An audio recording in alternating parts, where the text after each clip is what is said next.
দোয়াটা পর্যন্ত পড়তে পারতাম না, অতিরিক্ত গলা চেপে ধরতো। এমন এমন এমন সময় গেছে আমি আমার নিজের বাবা মাকে নিজে মারতে চাইছি, আমার বড় ভাইকে মারতে চাইছি, ভাই হাজবেন্ডের সাথে খারাপ ব্যবহার করছি, নিজে আত্মহত্যা করতে চাইছি, ভাগে খত দিয়েছে, পিঠে মারছে, হাত মারছে। আমি অনেকটা কষ্ট সহ্য করছি, ওনার কাছেও কোনো উন্নতি হয় নাই। 3 দিন চিকিৎসা করে মানে মারধর খেয়ে কোনো উন্নতি না হওয়াতে আমি ওনার চিকিৎসাও বন্ধ করে দিচ্ছি। আমার হাতে পায়ে অতিরিক্ত মারছে। মারছে? হ্যাঁ, ব্যাট দিয়ে অতিরিক্ত মারা মারছে। কেমনে মারছে এটা? এটা আমাকে শোয়াই পা গুলা সোজা করে মানে পায়ের তালুতে মারছে।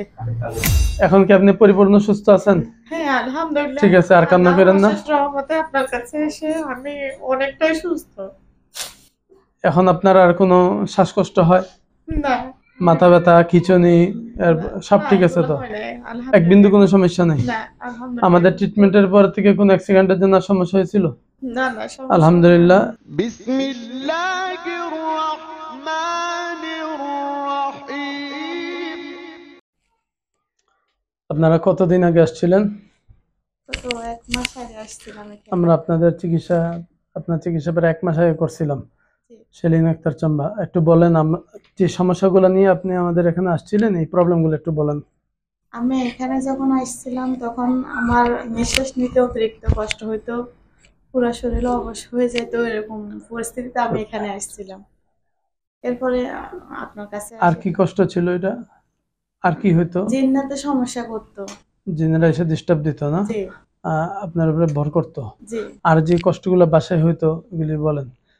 খিঁচুনি উঠতো না? হ্যাঁ, খিঁচুনি হইতো, কথা বলতে দিত না, মানে কিছু খাইতে দিত না, নিঃশ্বাস নিতে পারতাম না। আমাকে ওই যে কালমা পড়তে দিত না, বলতো যে আমি নাকি ওই যে ভগবান বলতাম, মানে ওদের পূজা করতাম, নামাজ পড়তে দিত না। আমি অনেক কষ্ট করে নামাজ পড়তাম, নামাজ পড়তে দিত না। মানে আর কি কি কষ্ট হইতো সবগুলো বলুন। দোয়াটা পর্যন্ত পড়তে পারতাম না, অতিরিক্ত গলা চেপে ধরতো। এমন এমন এমন সময় গেছে আমি আমার নিজের বাবা মাকে নিজে মারতে চাইছি, আমার বড় ভাইকে মারতে চাইছি, ভাই হাজবেন্ডের সাথে খারাপ ব্যবহার করছি, নিজে আত্মহত্যা করতে চাইছি, এরকম সময় গেছে। অনেক কঠিন পরিস্থিতি মানে মধ্যে দিয়ে আমি গত 6 মাস পার করছি। এই 1 মাস আলহামদুলিল্লাহ, মানে 6 মাস আগেতেই 1 মাস এই সমস্যাগুলোর জন্য পরে কোথায় গেছিলেন, চিকিৎসা নিয়েছিলেন? আর সমস্যাগুলোর জন্য আমি মানে টোটাল 11টা হুজুর দেখাইছি, যে যার মতো করছে চিকিৎসা। প্রথম কোথায় গেলেন? প্রথমে আমি করছিলাম আমাদের এখানে এলাকায়, মানে বাড়িহাটে একটা হুজুর করছিলাম। উনি তাবিজ দিয়েছিল, 1 সপ্তাহ পরে যাইতে বলছে। 1 সপ্তাহের মধ্যে আমার সমস্যাটা অতিরিক্ত বেড়ে যায়, তখন গলা চেপে ধরে, কিছু খাইতে দেয় না, হাতটা চেপে ধরে খাওয়ার সময়। এরপরে যাই আমি অন্য একটা হুজুর দেখাই। ওখানে 7 দিন চিকিৎসা করছেন, কোনো উন্নতি না পেয়ে আরেক জায়গায় গেছেন? জি, কোনো উন্নতি না পেয়ে আরেক জায়গায় গেছি, ওইখানেও গেছি না। ওইখানে যাওয়ার পরেও উনিও ওনার মতো করে চিকিৎসা করছে, বাড়িতে পাঠিয়ে দিচ্ছে, কিছু ওষুধ দাবাই দিছে, বলছে চিকিৎসা করবে, কিন্তু আমার কোনো উন্নতি হয় নাই। কতদিন চিকিৎসা করলেন সেখানে? ওইখানে বেশি করি নাই, 3 দিন করছি ওইখানে। মানে ওইখানে 3 দিন করাতে আমার অবস্থা আরো ভয়াবহ হয়ে গেছে। কমে তো নাই, আরো বেড়ে গেছে? হ্যাঁ, বেড়ে গেছে। বেড়ে যাওয়াতে ওনার চিকিৎসাটা আমি বাদ দিয়ে দিছি। তারপর এর মাঝে আমার ভাই আবার 2টা হুজুর নিয়ে এসছে, ওরা বলছে যে আমার মানসিক সমস্যা আছে, আবার আরেকজনে বলছে যে আমার খিঁচুনির সমস্যা আছে, এগুলোর কারণে এরকম হচ্ছে। ওদের চিকিৎসা বাদ।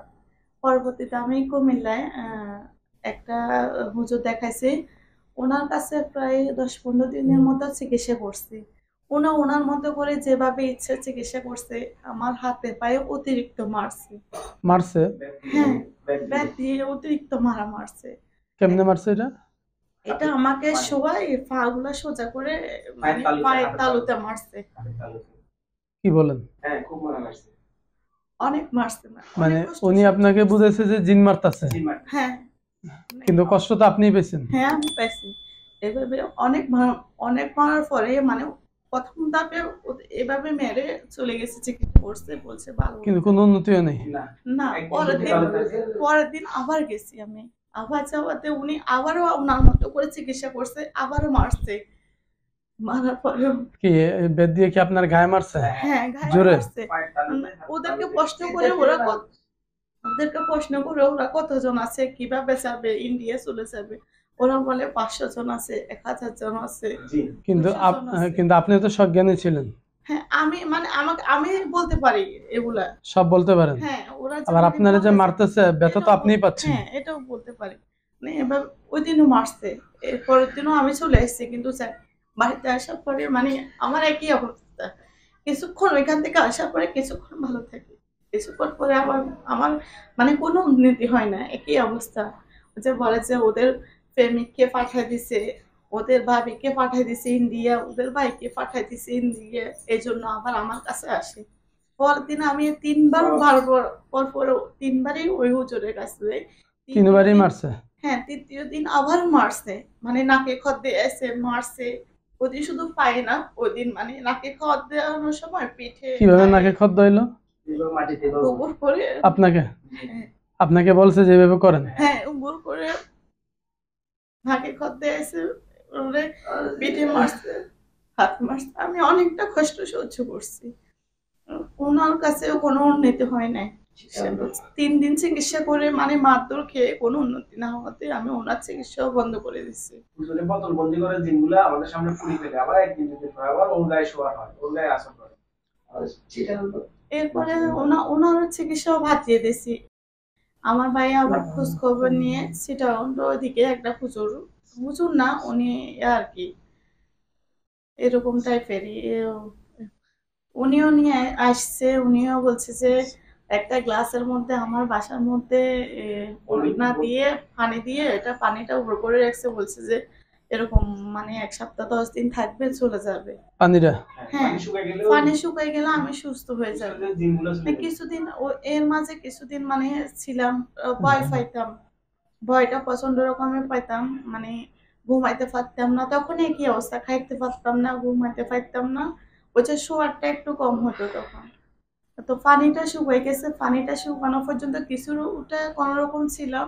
এরপরে মানে পানিটা শুকিয়ে যাওয়ার পরে আবার সেম অবস্থা, কোনো উন্নতি কোনো হয়নি। উন্নতিও নেই? এমনি করে না। গ্লাসের পানি নিচের দিকে, মানে গ্লাসের মুখটা নিচের দিকে, এখানে গ্লাসের পানি আছে, পুরোটা শুকিয়ে গেলে নাকি ও সুস্থ হয়ে যাবে। পুরোপুরি কিন্তু সুস্থ হয় নাই? না। আচ্ছা, পানিটা তারপরে কোথায় শুকিয়ে গেলেন? যাওয়ার পরেও সুস্থ হয়নি। এরপরে ফেনীতে আবার একটা মরতে যায়। হ্যাঁ মহিউদ্দিন হুজুর, উনির কাছেও চিকিৎসা করছি। উনিও মানে প্রথম যে চিকিৎসা করছে বলছে সমস্যা আছে। এবার ওই যে উনি আগুনের মাধ্যমে একটা তাবিজ পুড়ে আমার নাকে মানে ঠোঁটে এরকম লাগাই দিত। তখন আমার নাক আর ঠোঁট পুরো পর্যন্ত যাইতো। পুড়ে যেত? হ্যাঁ পুড়ে যাইতো, মানে এই অবস্থা হতো। কিন্তু মানে কিছুক্ষণ চিকিৎসা করে পুড়ে টুড়ে যাইতো। উনিও বদলবন্দি করতো, জবে করতো, আসতো, আমাকে জিজ্ঞেস করতো আমি কিছু দেখি কিনা, কেউ তার মানে আসতেছে। আপনি এই 6 মাসে মোটামুটি বহু জায়গায় গেছেন এবং বহু কষ্ট করছেন। হ্যাঁ বহু কষ্ট এরপরে? করছি। 5 লক্ষ টাকা ভরে আছে। 5 লক্ষ টাকার উপরে খরচ করছেন। আল্লাহ হেফাজত ভালো করুন। ভালো ফাইলে আল্লাহর রহমতে আপনার এখানে আসার পর থেকে আমার রোগী অনেক সুস্থ আছে আলহামদুলিল্লাহ। এরপরে কোথায় গেলেন যে বললেন? ওনার চিকিৎসা চলতেছে, পুরো রমজান মাস ওনার চিকিৎসা চলছে। ওনার চিকিৎসার জন্য উনি আমাকে বলছে যে আমি 41 দিন কোথাও যাইতে পারবো না, কারোর সাথে মেলামেশা করতে পারবো না, কারোর কোন সাথে আত্মীয় স্বজনের সাথে যেতে পারবেন না? না, কোনো আত্মীয় স্বজন আমার বাসায় নাফাক অবস্থায় আসতে পারবে না, বা আমি কারোর সাথে নাফাক অবস্থায় দেখা করতে পারবো না, তাহলে আমার সমস্যাটা আরো বেড়ে যাবে। এভাবে মানে 41 দিন, অনেক 41 দিন মানে টানাই আমি বন্দি ছিলাম, ভালো ফুলে কোথাও যায় না। আবার বালু ফোড়া দিচ্ছে, বালু ফোড়া এগুলা মানে ঘরের মধ্যে ছিটাইতে বলছে। একবার ছিটাইছি, আমার কাছে মানে পরিষ্কার পরিচ্ছন্নতা না থাকলে আমার কাছে ভালো লাগে না। একবার ছিটাই 3 দিনের সময় আমি সবগুলো ঝাড়ু দিয়ে দিছি। 3 দিন পর্যন্ত ছিল গোছানো অবস্থায়, ঝাড়ু দেওয়া মানে- অবস্থায় রমজান মাসে। এভাবে আমি ময়লার মধ্যে নামাজ পড়ছি। আপনাকে 41 দিন ঘরে রাখছে বন্দি করে? হ্যাঁ, হ্যাঁ। মানে ঘর থেকে বেরোতে পারবেন না? শুধু আপনার মানে বাসায় আমার কেউ আসতে প্রয়োজন পারবে হলে না? ওনার কাছে চিকিৎসার জন্য যাব, কিন্তু আর কোথাও বের হতে পারবো না, কেউ আসতে পারবে না? কেউ আসতেও পারবে না আমার আবার বাসায়। ঘর পরিষ্কার করতে পারবেন না? না না, পরে এইভাবে চিকিৎসা চলতেছে। আবার মানে সমস্যাগুলো থাকছে, কিন্তু আমি এগুলা পালনও করতেছি, সমস্যাগুলো আমার থাকতেছে। এর মাঝে আবারও গেছি এই সমস্যা। 41 দিন কি আপনি পুরো করছেন? হ্যাঁ মানে- 41 দিন পুরাই করছি। এত কষ্ট হয়েছে না আপনার? অনেক কষ্ট হয়েছে, মানে কারোর সাথে মিশতাম না, কেউ আমার সাথে মিশতো না, আমি কারোর সাথে মিশতে পারতাম না, কেউ আমার বাসায় আসতো না। আমি মানে দরজা থেকে বাইরে বের হতে পারতাম না। মানে আমার কিভাবে যে জীবনটা গেছে আমি জানি, আমারও ফলাফল জানে। কেউ ভয়ে আমার কাছে আসতো না, মানে এভাবে বন্দি থাকতে থাকতে সবাই ভয় পাইতো, কেউ আমার সাথে কথা পর্যন্ত বলতো না। মানে এই এরকম ছিল। নিদারুণ কষ্টের পরেও আপনার এটা সমাধান হয় নাই না আসলে? পরে উনি আবারও ওনার কাছে আবারও গেছে, আবারও ভালো করে দিছে, বলছে যে এক ভালোগুলো সপ্তাহ কি করতে বলে? বালুগুলো ঘরের পুরা নিচে রেখে। ঘরের বিছানায়, মানে বালিশের নিচে, বিছানায়, ঘরে তাহলে সমস্ত ঘুমাবেন জায়গায় কিভাবে? ছিটাবো। এই ভালির মধ্যে এই ঘুমাবো। বালুর মধ্যে ঘুমাইতে হইব? হ্যাঁ, তো এইভাবেই শুয়েছেন? হ্যাঁ, এভাবে শুয়েছি। আহ ঝাড়ু দিলে ওনাকে প্রশ্ন করতাম, এভাবে কি শোয়া যায়? মাছি মশা এভাবে বাসা বাড়িতে তো শোয়া সম্ভব না। উনি বলছে সুস্থ হইতে হইলে করতে হবে। কিছু তো কই করার এগুলো তো করলেন, তো লাভ হলো হ্যাঁ, কি? করলাম। করে কোনো লাভ হয় নাই। এরপরে ঈদও চলে গেল। রমজানের ঈদ চলে গেল। রমজানের ঈদের পরেও সেম একই অবস্থা। আবার উনার কাছে গেছি। আবারও উনি বলছে চিকিৎসা করবে, ভালো হয়ে যাবে, অ্যাস্ট্রামে সাইন দিবে। মানে ৪১ দিন টানা পার হলে অ্যাস্ট্রামে সাইন দিবে, আমি আর এই ধরনের কোনো সমস্যায় পড়বো না।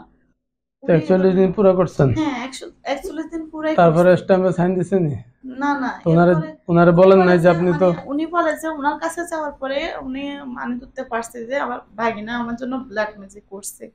তো উনি বলে যে ও কাটতে হবে, ও ঠিক করতে হবে, ও ঠিক না করলে নাকি এগুলা সমাধান হবে না। আচ্ছা, যাই হোক, মোটামুটি আপনার অনেক কষ্ট হয়েছে এই 7 মাস।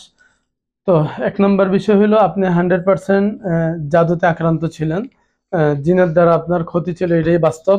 আসলে আপনি কোনো মানসিক রোগী না, আর আপনার উপরে কোনো ধরনের মানসিক প্রবলেমও ছিল না। তাহলে আপনি অ্যাজ লাইক একজন জাদুতে আক্রান্ত, ব্ল্যাক ম্যাজিকে আক্রান্ত একজন পেশেন্ট ছিলেন। তো উপযুক্ত চিকিৎসা না পাওয়ার কারণে আপনার এই কষ্টগুলো করতে হয়েছে। কোথাও আপনি 41 দিনের চিকিৎসা ছিলেন, ঘরবন্দি ছিলেন, বালুর উপরে থাকতে হয়েছে। আবার কেউ কেউ আপনাকে আরো কষ্ট বেশি দিচ্ছে, বেত দিয়ে পিটাইছে, মারছে। হ্যাঁ, খুব মারছে না? তো এতগুলো কষ্ট দিছে, আর আপনি এত সবগুলো বরদাস্ত করছেন তো একটা উদ্দেশ্যে, যে আমি যাতে হ্যাঁ, সুস্থ হয়ে যাই। আমি এতটুকু বয়সে, এই ২৭ বছর বয়স, আমি যতটুকু মায়ের মানে এই অবস্থা দেখেছি, আমার জন্মের পর থেকে আমার বাবা মা কখনো আমাকে এতটুকু মারা নাই। তো আমি আপনারা এতটা কোনো কষ্ট পদক্ষেপ করছি। নেন নাই? এই যে ওই আমার রুগিয়া হুজুর আমাদের আশ্বাস দিচ্ছে ও ভালো হয়ে যাবে। তবে ভালো যে হইলো না। ওই যে ওটা বাঁশের মোটা ব্যাটগুলো ছিল, ওগুলা বাঁশের ব্যাটগুলাতে তো মারলে অতিরিক্ত লাগে। মানে আমি ওইখান থেকে যখন উনি কি সব রুগীর এরম পিটায়? আমরা তো জানি না, মানে ওখান থেকে যখন আসতাম তখন আমার পুরো শরীরে ব্যথা, হাঁটতে পারতাম না, মায়ের পায়ে মার তুলছে, হাঁটতে পারতাম না, এই অবস্থা। ওষুধ খাই ঠিক হইতাম, মানে এই অবস্থা। তো আবার বাসায় একটা দিছে, এগুলা, হ্যাঁ, কি বাসায় একটা দিছে ব্যাট মারার জন্য, মানে এরকম যদি হয় সমস্যা দেখা দিচ্ছে। সমস্যা দেখা দেয় মারার জন্য। তখন যখন সমস্যা লাগতো তখন আমার ফ্যামিলির লোক আমাকে মারতো, মানে যাতে চলে যায়। কিন্তু আপনি কষ্ট পাইতেন। হ্যাঁ, এক নম্বর মনে রাখবেন, এগুলা ইসলামিক কোনো ট্রিটমেন্ট না, আর এগুলা ট্রিটমেন্টের কোনো খাতায় পড়েও না। এগুলো যদি ট্রিটমেন্ট হইতো, আপনি কিছুদিনের জন্য হলে তো ভালো হইতেন। আপনি তো কোন 6 মাসের মধ্যে কোনো একদিনের জন্য ভালো নাই। তো এগুলা মূলত কোনো ট্রিটমেন্ট না, এগুলা তাদের মন গড়া বিষয়, এবং মন গড়া ট্রিটমেন্ট করছে। ভুল ট্রিটমেন্ট করে আপনাকে হয়রানির শিকার করেছে আরো। তো কে কি কইরা করছে, এটা তারাই ভালো জানে কেন এরকম করছে। তো আল্লাহ তাআলা তাদেরকে হেদায়েত দেখ, আসল বুঝটা তাদেরকে বোঝার তৌফিক দেখ, আর প্রত্যেককে সঠিক চিকিৎসা নিয়ে সুস্থ করার তৌফিক দেখ। তো আমরা আপনাদেরকে এটাই পরামর্শ দিই যে যে যা করছে হয়তো আপনার ভালোর জন্য করছে, আপনার হিতে আর বিপরীত হয়েছে, আপনার কষ্ট আরো বাইরে গেছে। তো আমরা যে ট্রিটমেন্টটা করছি এটা হলো মূলত কোরআনিক ট্রিটমেন্ট, এবং সম্পূর্ণ কোরআন দিয়ে করা হয়েছে। তো আমরা তো আপনাদেরকে কোনো আঘাত দিইনি, কোনো কষ্ট দিইনি। আমি মানে যেখানে যাইতাম জিজ্ঞেস করতাম যে মানে মারবে কিনা? আমাকে মারবে কিনা। মানে এরম ভয় ঢুকে গেছিল ভিতরে। হ্যাঁ, যেখানে নিয়ে যাবে আপনার এখানে বলবে, যদি প্রথম দিন তখনও শুরু আমি হওয়া মানে আপনার ওকে দিন জিজ্ঞেস করতাম মারবে যে কিনা? মানে ভয় পাইতাম যে মানে মারবে কিনা, এটা প্রশ্ন করে তারপরে আসতাম আমি যেখানে যাইতাম। যাক, আল্লাহ হেফাজত করুক। এখন কি আপনি পরিপূর্ণ সুস্থ আছেন? হ্যাঁ, আলহামদুলিল্লাহ। ঠিক আছে, আর কান্না করেন না। আল্লাহর অশেষ রহমতে আপনার কাছে এসে আমি অনেকটাই সুস্থ। এখন আপনার আর কোনো শ্বাসকষ্ট হয়, না, মাথা ব্যথা, খিঁচুনি, সব ঠিক আছে তো? এক বিন্দু কোনো সমস্যা নেই? না, আলহামদুলিল্লাহ। আমাদের ট্রিটমেন্টের পর থেকে কোনো অ্যাক্সিডেন্টের জন্য আর সমস্যা হয়েছিল? না, সমস্যা আলহামদুলিল্লাহ। নেই। এটা হলো পরিপূর্ণ ট্রিটমেন্ট, কোরআনিক ট্রিটমেন্ট। এটার ওসিলা আল্লাহ তাআলা আপনাকে সেবা দিচ্ছেন। দোয়া করি আল্লাহ তাআলা আপনাকে ভালো রাখুক। আপনারা কোন জায়গাতে আসছিলেন বললেন? আমরা চট্টগ্রাম মিরসরাই। ঠিক আছে, আল্লাহ ভরসা। তো দোয়া রাখি আল্লাহ সবাইকে হেফাজত করুক। আর কিছু বলবেন?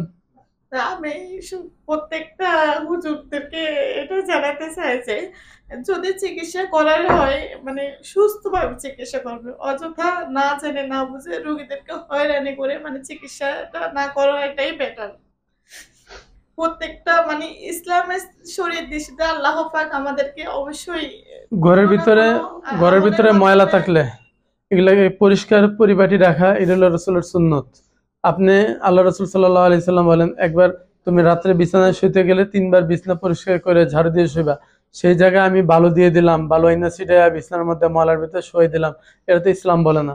ইসলাম এগুলোর সাপোর্ট করে না, আর এগুলো মূলত কোনো ট্রিটমেন্ট হয়ও না। যদি এগুলোকে আপনি ট্রিটমেন্ট দিলে নেন তো আপনার রোগী তো ভালো হইতো, আপনার রোগী তো ভালো হয় নাই। যে বারবার পুড়াইছে, বারবার পুড়াই বলতেছে, আমার বলতেছে এভাবে পুড়াইকে চিকিৎসা হয়? জিন কখনো পুরানো যায় না, পুড়াইকে আর জিনকে চিকিৎসা কখনো মারা বলতেছে বোতল ভর্তি হয়। করে এগুলো যায় না। বোতল ভর্তি করে বোতলটা পুড়ে ধোঁয়া বাইরে বোতল থেকে অটোমেটিক। বোতল ফুরাইলে তো এমনি দোয়া বেরিব। না, অটোমেটিক মুখ দিয়ে কিছুটা পড়ে যায় না। এগুলা মন্ত্র মন্ত্র কত পুড়ে গেছি কত ক্লিয়ার। ক্লিয়ার তো আমি বুঝবো তখন যখন আমার রুগী ভালো হইব। আমি যখন দেখবো আমার রুগী সুস্থ, আমি যখন দেখবো আমার রুগী ভালো, তখন আমি বুঝবো যে ক্লিয়ার। আমার রুগী ভালো নেই তো আপনার এই বোতল পরা দিতে আমার লাভ নাই, ঠিক না? রুগী সুস্থ হয়েছে, আপনার বোতল পরার দরকার নাই। আপনার বোতল পড়ছেন, জিন পড়াইছেন, জিন বন্দি করছেন, জিনকে মেরে ফেলছেন, জিন হত্যা করে ফেলছেন, সব করে ফেলছেন, মাটির তলে পুঁতি ফেলছেন, কিন্তু আমার রুগী তো ভালো হয় নাই। তাহলে আমাদের দেখার বিষয় হলো আমার রুগীটা ভালো হয়েছে কিনা। আমাদের ট্রিটমেন্টের পরে যদি রুগী ভালো হয় তাহলে আপনার ট্রিটমেন্টটা সঠিক, রুগী ভালো নেই তো আপনার ট্রিটমেন্ট সঠিক না। ঠিক আছে, কষ্ট করছেন, আপনার তাকদিরে ছিল, চেষ্টা করছেন, বাদ বাকি আমরা যেটা ট্রিটমেন্ট করে দিছি এটা হলো পরিপূর্ণ ট্রিটমেন্ট, কোরআনিক ট্রিটমেন্ট।